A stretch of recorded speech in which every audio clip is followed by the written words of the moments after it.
وَبَشِّرِ الَّذِينَ آمَنُوا وَعَمِلُوا الصَّالِحَاتِ، اور اے نبی علیہ السلام آپ خوشخبری دے دیجئے ان لوگوں کو کہ جو بات مان لیتے ہیں، یعنی ایمان لے آتے ہیں اور نیک اعمال اختیار کر لیتے ہیں، ان لہم جنات تجری من تحتها الانہار، کہ ان کے لیے باغات ہیں جن کے نیچے نہریں بہتی ہوں گی، کلما رزقوا، جب کبھی بھی انہیں رزق دیا جائے گا اس جنت میں، منہا ان باغوں میں سے، من ثمرۃ الرزق، کوئی پھل رزق کی شکل میں ان کو جب پیش کیا جائے گا، اہل جنت کو جنت میں جب کوئی فروٹ دیا جائے گا، قالوا هذا الذي رزقنا من قبل، وہ کہیں گے یہ تو وہی ہے جو ہمیں اس سے پہلے دنیا میں بھی دیا جاتا تھا، وَأُتُوا بِهِ مُتَشَابِهًا، حالانکہ وہ ان کو اس سے ملتا جلتا فروٹ دیا جا رہا ہوگا، ایگزیکٹ نہیں ہوگا، ملتا جلتا اس لیے دیا جائے گا کہ انسان کی ایک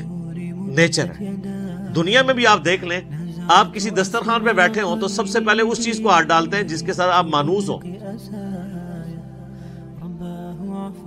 آپ کسی ولیمے پہ بھی جاتے ہیں تو آپ کے سامنے کوئی ایسی عجیب و غریب ڈش آ جائے تو آپ اس کے رسک نہیں لیتے کھانے کا کہ پتہ نہیں کیا ذائقہ ہو، الٹا پلیٹ بھر کے بیٹھ جاؤں اور اس دوران جو میں نے کھانا تھا وہ ختم ہی ہو جائے، یہ بھی چانس ہوتا ہے نا۔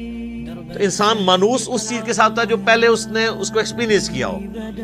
یہ اللہ تعالیٰ نے انسان کی نیچر رکھی ہے۔ تو جنت میں بھی ابتدائی مہمان نوازی کے طور پہ جنتیوں کو وہ رزق دیا جائے گا جو دنیا میں وہ ایکسپیرینس کر چکے ہیں، آم، کیلا، انار، سیب، جو ہمارے ایکسپیرینس میں۔ اب دیکھنے میں تو وہ فروٹ دیکھنے میں تو ویسا ہی ہوگا، تو وہ کھانے سے پہلے یہ بات کریں گے کہ تو یہ وہی چیز ہے، ایتھے بھی آ کے وہی کچھ، لیکن نظر آئے گا کہ ان کے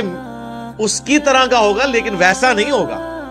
اب انور اٹور کا ذائقہ اور ایک دیسی آم کا ذائقہ برابر ہو سکتا ہے؟ دیکھنے میں تو دونوں ایک جتنے ہوتے ہیں، شکل و صورت بھی ملتی جلتی ہوتی ہے، لیکن زمین آسمان کا فرق ہے ٹیسٹ میں۔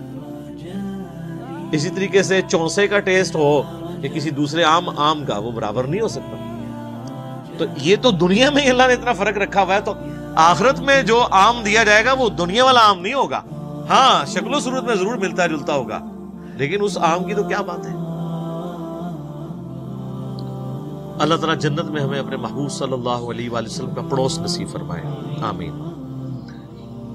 وَلَهُمْ فِيهَا أَزْوَاجٌ مُطَهَّرَةٌ،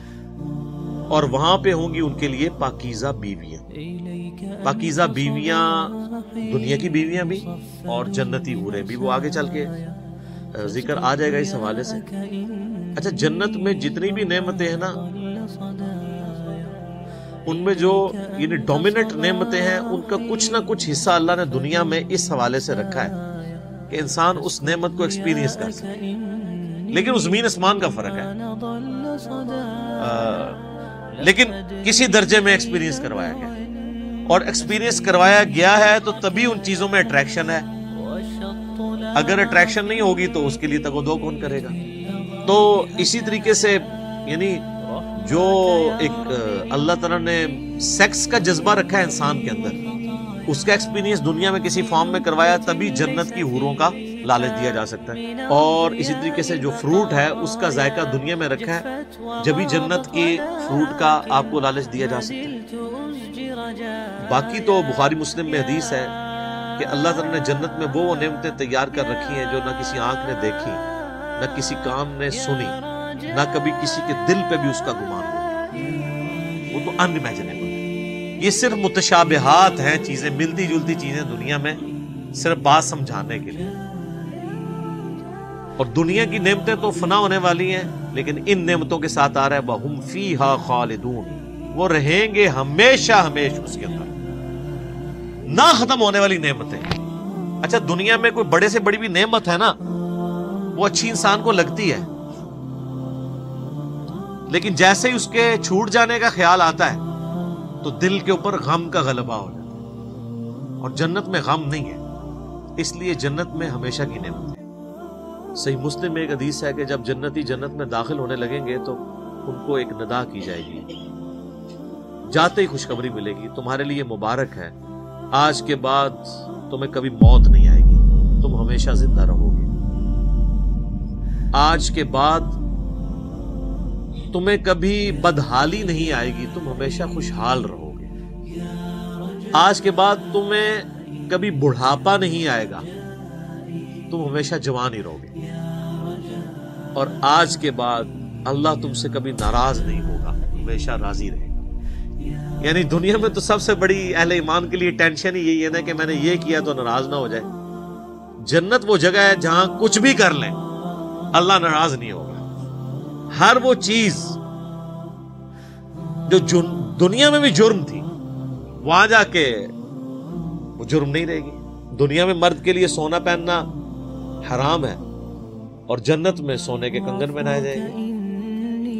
ریشم کا لباس پہنایا جائے گا۔ قرآن پاک میں آتا ہے، بخاری مسلم میں درجنوں احادیث ہیں۔ جسے شوق ہو تو مشکات المصابیح کی 3 جلد میں جنت والا چیپٹر پڑھ لیں تو آپ کو اندازہ ہوگا کہ جنت میں اللہ تعالیٰ نے کیا کچھ رکھا ہے انسان کے لیے۔ لیکن یہ بات اپنی جگہ ہے، ایک حقیقت ہے کہ جنت پہنچنا بڑا مشکل ہے، یہ سب سے بڑا المیہ ہے۔ یہ تو بابوں نے آپ کو ایک خدا کا تعارف کروایا نا کہ جنت تو اپنی جیب وچ ہے،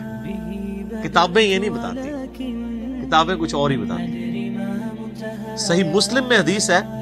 کہ اللہ تعالیٰ نے جنت کو ناگوار چیزوں سے ڈھانپ رکھا ہے، یعنی جنت تک پہنچنے کے لیے کئی ناگوار چیزوں سے آپ کو گزرنا پڑے گا،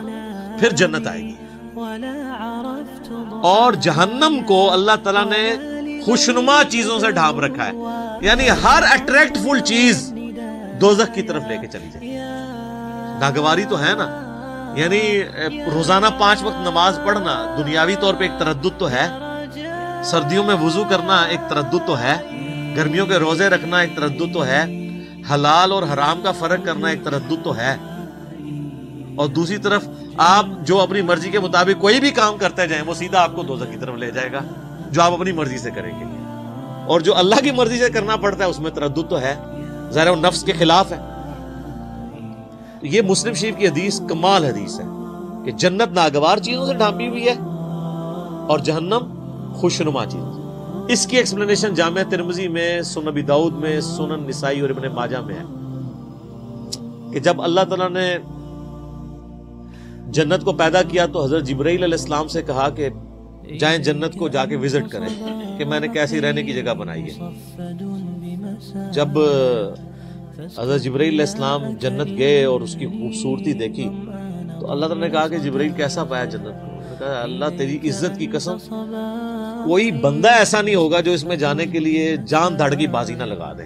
کیا زبردست جگہ تُو نے بنائی ہے۔ اللہ نے فرمایا اچھا، اللہ تعالیٰ نے جنت کو ناگوار چیزوں سے ڈھانپ دیا، کہ مسلم شریف کی حدیث ہے،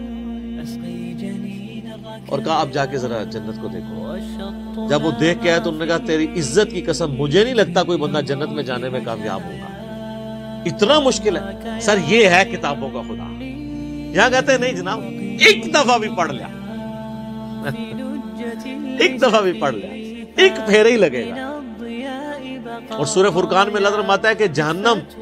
ہمیشہ رہنے کے لیے بھی بری جگہ ہے اور ایک لمحے کے لیے رہنے کے لیے بھی بری جگہ ہے۔ آپ لاکھ کہتے رہے کہ پھیرا لگے، اچھا یہ پھیرا بھی اس لیے ہم کہتے ہیں کہ ہم نے کبھی اس پھیرے کو امیجن نہیں کیا، آپ کو ادھر بیٹھے بیٹھے امیجن کروا دیتے ہیں۔ اگر کسی شخص کو یہ کہا جائے کہ ایک فجر کی نماز چھوڑنے پہ آپ کو فجر سے ظہر تک ایک ایسے کمرے میں وقت گزارنا پڑے گا جو 10 بائی 10 فٹ کا ہوگا، اس میں 100 کوبرا سانپ ہوں گے، 100 بچھو ہوں گے، 100 اژدہے ہوں گے، لیکن صرف فجر سے ظہر تک بس،